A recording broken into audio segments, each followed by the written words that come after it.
KMS Performance. I'm Kelly McLean. I want to basically go ahead and show you a test that we're going to do for the Megacycle cam that just got released, the Megacycle X7 for the Yamaha Raptor 700. This camshaft is actually working out really well on a lot of our big bore bikes. And what we have here is we actually have a Raptor 700 with a 108 bore. It has a +1 intake, +1 exhaust with a Megacycle X4 cam. What we're going to do is we're actually going to make a couple passes here on the dyno. Then we're going to basically remove the head, install the camshaft and the special valve springs that go with this thing, as well as check the clearances for this camshaft, and then reassemble it and make some more passes. During the whole test, we're actually not going to remove the bike from the dyno at all. That way it shows the true gains from cam to cam. So let's go ahead and let's make some passes.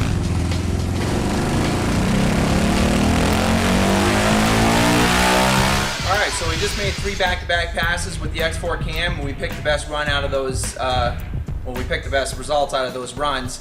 And up here you can actually see on the dyno itself, we made 71 horsepower and 55.5 foot-pounds of torque. So now we're going to go ahead and remove the head, install the camshaft and the valve springs, and then retest the bike. See you in a few. Thanks for coming back. Now we're going to go ahead and install the X7 cam. We've removed the head off of the Raptor 700. It's sitting right here. What we first need to do is go ahead and remove the X4 cam that's installed here, and then we're going to go ahead, check clearances, set up the new spring kit and everything for the installed height. Let's get rocking and rolling.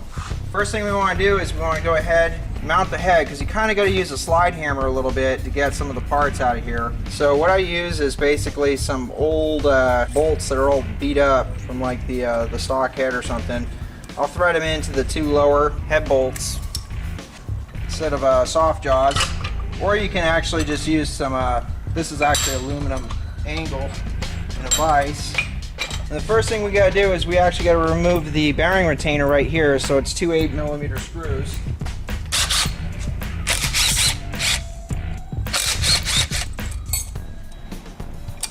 Kind of rotate it around towards the bottom.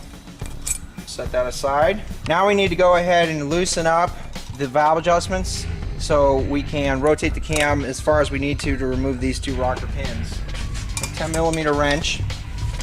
Loosen up the jam nut. And then the valve lash tool. Gotta be careful with the X7 cam. It's a 520 lift cam, and that's why we're showing this video, so people don't put this cam in and actually destroy their engines. We found great success with the cam, but I can also visualize some really bad results if someone doesn't, take the proper steps and check all their clearances and stuff, and puts this thing in their engine and makes piston to valve contact, which is never a good thing. So right here I just installed an Allen screw, really long Allen screws, into the rocker shaft, so I can use basically a small slide hammer to go ahead and I always remove the intake first. Set that rocker shaft aside. Set the rocker arm aside. Now I can rotate my exhaust, I can rotate my cam all the way this way to remove the exhaust side rocker.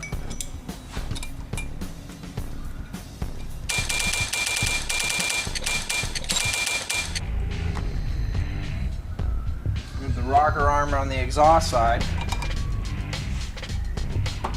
Now we're ready to go ahead and remove your cam. Now sometimes the cams just slide right out, other times they're a little finicky. This one right here, it looks like it's going to be pretty nice to us to get out. You want to make sure that you rotate the cam with the lobes down. You'll have to look through this side over here, and you can actually see how the lobes are kind of just, they're up and now they're down. You want to make sure they're down when you try to extract this cam.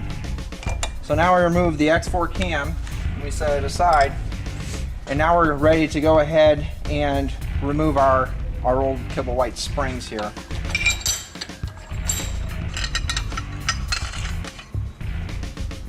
This head's got +1 intake and +1 exhaust valves. Very nice head actually, it's done by Racer's Edge. They have really nice CNC profiles for the Raptor 700 heads. Okay, so we remove our keepers. It's number 1, number 2, Okay, now I'm ready to remove the intakes. You really don't have to mark it on table which one's intake and which one's exhaust, just because the intakes are going to be a lot bigger on the Raptor 700s. So now I'm ready to remove my intake valve springs as well as my intake valves. Alright, so now we have the head disassembled, and now what we're going to go ahead and do is we're going to check the deck, basically how far these valves can actually go down before they actually hit a flat surface here. Okay, because what we're going to do is we're going to calculate TDC lift, enough clearance for the camshaft. So what we're going to do is we're going to install one intake and one exhaust valve.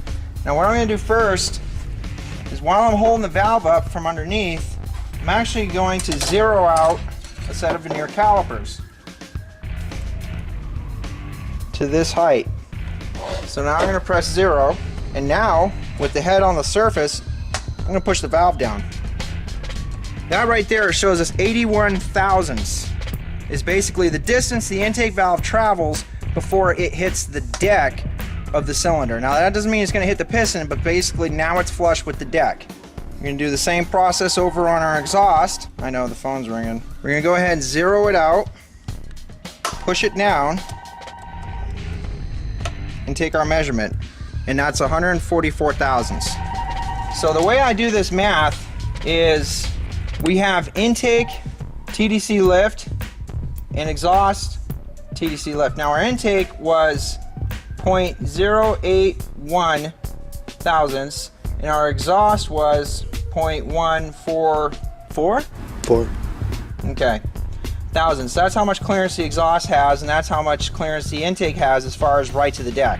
Okay, now this is a really good piece of material to have when you actually have any camshaft. Right here, this value right here, TDC lift, that tells you exactly where these valves are located when this thing's at top dead center overlap. That's very important because that's where, if any place, you're going to make contact between piston and valve. So what we want to do is we want to make sure that there's going to be enough clearance between the intake valve in the piston and the exhaust valve in the piston when this thing's at top dead center overlap. Okay, so we now know that the intake valve can go to 81 thousandths lift and the exhaust valve can go to 144 thousandths lift before it actually approaches the deck. So if you picture this in your head, here's your intake valve and here's your exhaust valve, and then basically here is the surface of the head. This thing can actually travel 144 thousandths this way, and this can travel 0.081 thousandths that way before it comes flush with the head. Now we actually have a head gasket. So what we can do is we can take a head gasket, make sure you re-zero your veneers, okay, and this one's measuring at 25 thousandths. So what we're going to do is we're going to add in our 25 thousandths, so 0.025 inches, okay. So now we have 0.81, we have 0.144, and then we have 0.025, 0.025, okay, and this is basically our head gasket, and this is to the deck. Now the next thing is actually how far the piston comes up in the bore. Pistons don't actually come all the way to the top of the cylinder. They actually leave like a little bit of space between the top of the cylinder and the compression height of the piston. So what we want to do is go over to the bike and measure that right now.